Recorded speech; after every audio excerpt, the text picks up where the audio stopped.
Alguma vez você já olhou as estrelas à noite e abaixo dessas estrelas clamou do fundo do coração: por que, Deus? Por que os inocentes têm que sofrer? Se você é tão bom, Deus, por que o mundo é tão mau? Por que pessoas inocentes sofrem? Por que as pessoas têm tantas angústias e sofrimentos? A razão de ter tristezas na terra é porque este é um planeta de rebelião. A razão de ter mortes é porque este é um planeta separado da fonte da vida. A razão de nós chorarmos é porque Deus está chorando quando olha o sofrimento e as tristezas da terra. Este é um planeta separado de Deus. Este é um planeta em rebelião contra Deus. Este é um planeta de dores e sofrimento, não porque apenas Adão e Eva pecaram seguindo Satanás, mas porque cada um de nós seguiu os mesmos passos, porque a Bíblia diz: todos pecaram e destituídos foram da glória de Deus. É isso que diz a Bíblia. Este planeta é um planeta que sofre os efeitos do pecado. Há fome porque uns têm e outros não têm. Há ganância, há perdas e há em nosso mundo orgulho e satisfação própria. Tudo à nossa volta nós vemos o efeito da queda. Vemos na fome, nas dores, nos sofrimentos, vemos na morte, vemos nas mudanças climáticas, onde as forças destrutivas na natureza destroem tudo em volta. Nós vemos os efeitos da queda.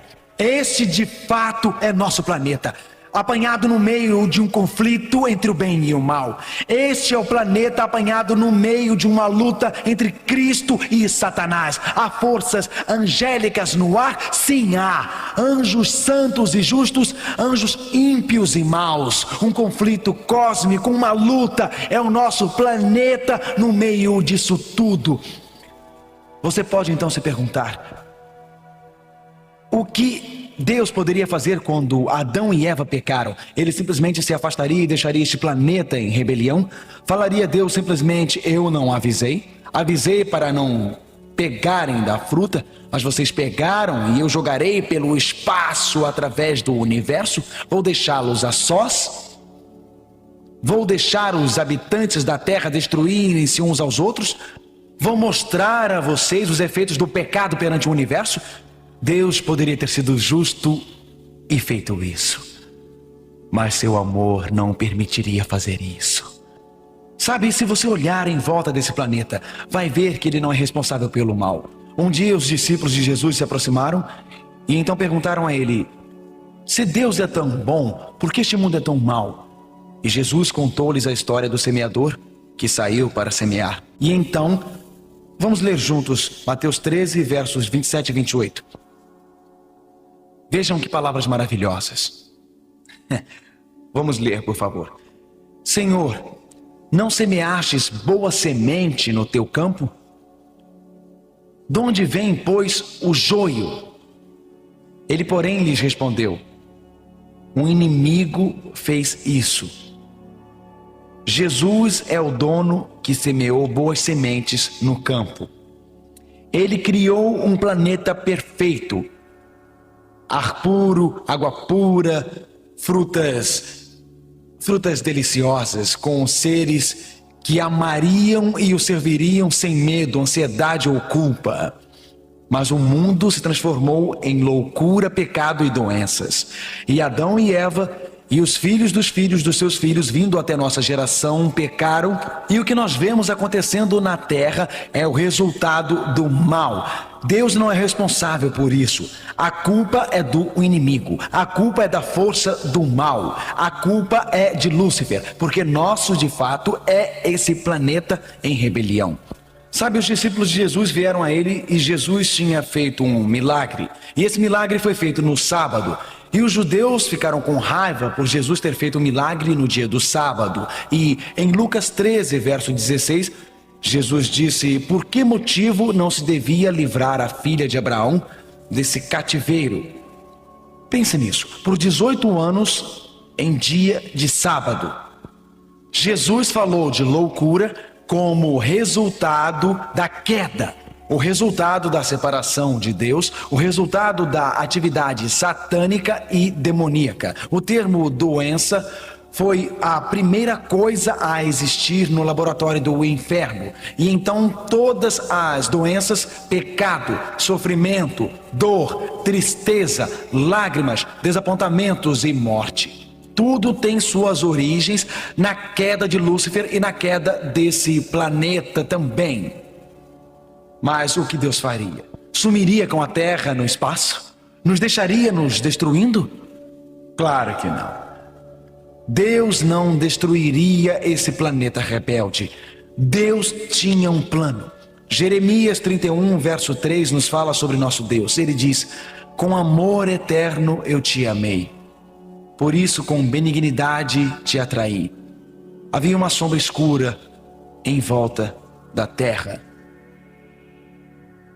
O castigo da morte pairava sobre a terra, porque o salário do pecado e da separação de Deus é a morte. A consequência lógica de estar separado da fonte da vida, Deus, é a morte. Mas Deus disse: eu tenho um plano. Com amor te buscarei.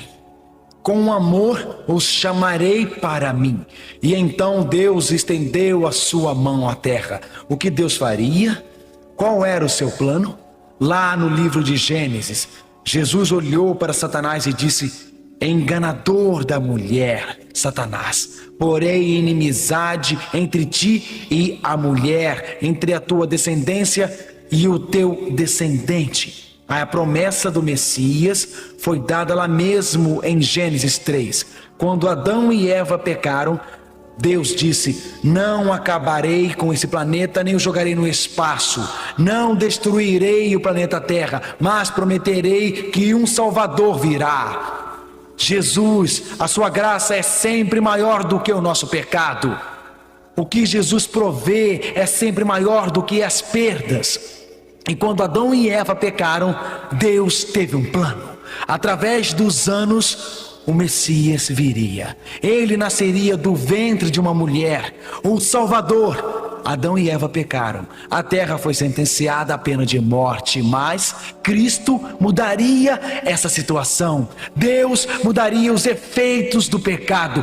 Cristo daria esperança de uma nova vida. Era o plano de Deus que Adão e Eva vivessem para sempre. Era plano de Deus que Adão e Eva não morressem. Era plano de Deus que experimentassem a vida por completo em toda a eternidade. Mas como pecaram, e a morte pairou como uma nuvem escura e densa sobre a raça humana, a promessa do Messias chegou, e Jesus, o Salvador, vocês não gostam dessa palavra? Jesus é o Salvador. A Bíblia diz que um anjo falou com Maria, que ele viria para salvar o seu povo dos seus pecados. Jesus veio para conhecer as tentações de Satanás. Onde Adão falhou, Jesus teve sucesso. Onde Adão sucumbiu, Jesus resistiu. Porque em toda a sua vida, Jesus conheceu as tentações de Satanás de cabeça erguida. E Jesus conseguiu, Jesus foi vitorioso, e Jesus estendeu a mão ao mundo. Como a ovelha que estava perdida. Lembram-se da história que ele contou? Ele disse que suponhamos que um pastor tenha 99 ovelhas e uma delas está perdida. Das 100 ovelhas, 99 estão seguras e uma está perdida. O que o pastor fará? Mesmo passando por perigos, ele irá atrás dessa única ovelha até encontrá-la. E Jesus disse assim: 99 estão seguras. É uma figura de linguagem. O que ele quis dizer foi: estes mundos são todos meus. Querubins e serafins me adoram e me louvam. Mas Jesus disse que havia um mundo perdido e ele não destruiria, mesmo que fosse merecida a destruição. Mas seu amor e misericórdia não deixavam. Diziam a ele: resgate-as. Lucas 19, verso 10, vamos ler. Porque o Filho do Homem veio buscar e salvar o que se havia perdido. O castigo da quebra da lei, o salário do pecado é a morte. Cristo viveu a vida perfeita que nós deveríamos viver. Ele enfrentou Satanás por você e por mim, em nosso lugar, Ele marchou para um monte chamado Calvário, uma montanha, Gólgota. A Bíblia diz em João 3, verso 17: porquanto Deus enviou o seu Filho ao mundo, não para que julgasse o mundo. Você vê, a questão nessa controvérsia não era simplesmente a salvação de uma pessoa ou duas pessoas. A questão era um mundo todo condenado à morte. A questão era um planeta que caminhava para uma destruição completa. E a Bíblia diz: Deus enviou seu Filho não para que julgasse o mundo, mas para que o mundo fosse salvo por ele. Quando Jesus morreu na cruz, foi para redimir este planeta, foi para salvar este planeta, foi a maior prova de amor do universo. Quando os pregos lhe entravam nas mãos, entravam em suas mãos para mostrar o seu amor, porque ele estava gritando para todo o universo: eu te amo muito para te perder. Te amo muito para te deixar perdido. Te amo muito. Olhem, a Bíblia diz: visto, pois, que os filhos têm participação comum de carne e sangue, deste também ele igualmente. Jesus não poderia ficar no céu enquanto estivéssemos perdidos. Então ele veio à terra para que por sua morte destruísse aquele que tem o poder da morte, a saber, o diabo. Hebreus 2, verso 14. O poder da morte foi quebrado com a morte de Jesus Cristo. A terra que estava perdida foi redimida por Jesus Cristo. Então, perante o universo inteiro, anjos estavam cantando, querubins também cantavam, e todos os seus serafins: santo, santo é o Cordeiro, valioso é o Cordeiro que foi morto. Receba as honras, as glórias e grandezas. Isto é o que o diabo não quer que você saiba. Cristo redimiu o mundo. O mundo não é mais de Satanás, Jesus o redimiu. Este mundo foi selado e comprado pelo sangue de Jesus Cristo. O diabo não quer que vocês saibam disso. Filmes, televisão, álcool, drogas. Este mundo foi redimido pelo nosso Senhor e pertence a Ele. Cristo na cruz venceu a guerra quando ele disse: está consumado, está consumado. Sua morte selou a eternidade.